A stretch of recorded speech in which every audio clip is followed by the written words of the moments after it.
Hello everyone, it's Mr. Wolf, and in this video I'm just going to be giving some feedback on the formative you all just took.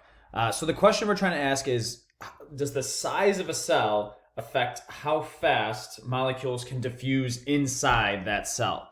All right, so notice I didn't label my independent, dependent variable constants here. They're all drawn, so they are actually all present. This still would be a 3, but let's go one by one. The independent variable, all right, would be in blue right here. So it's the size of the cell is my independent variable. And so that's going to be manipulated in my experiment as either having this small big cell or changing the size, having a bigger big cell, all right?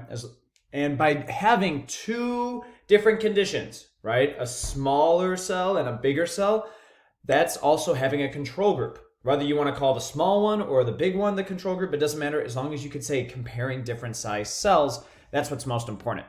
All right, but you could have also said small or big. All right, either one.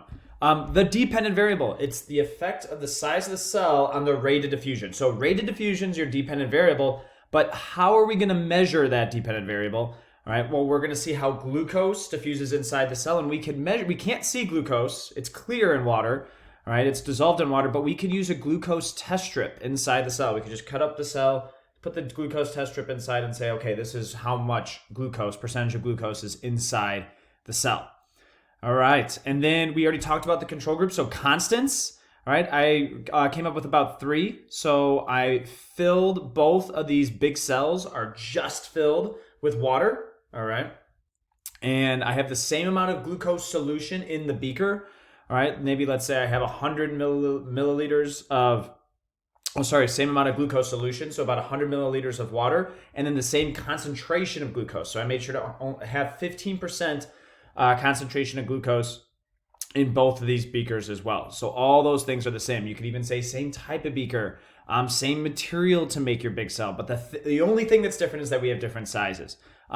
3 trials is what we're going to be doing. The time frame I didn't write, but you could say, anywhere I would say between 20 minutes to an hour to 2 hours. Again, I'm not super strict when it comes to time frame.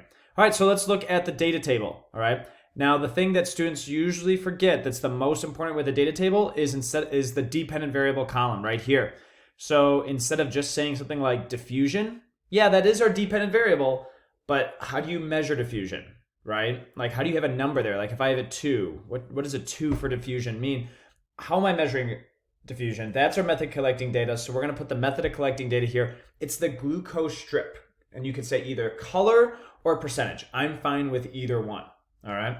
And so this would be the formative. Make sure that you make corrections in a different colored pen. Thanks for watching.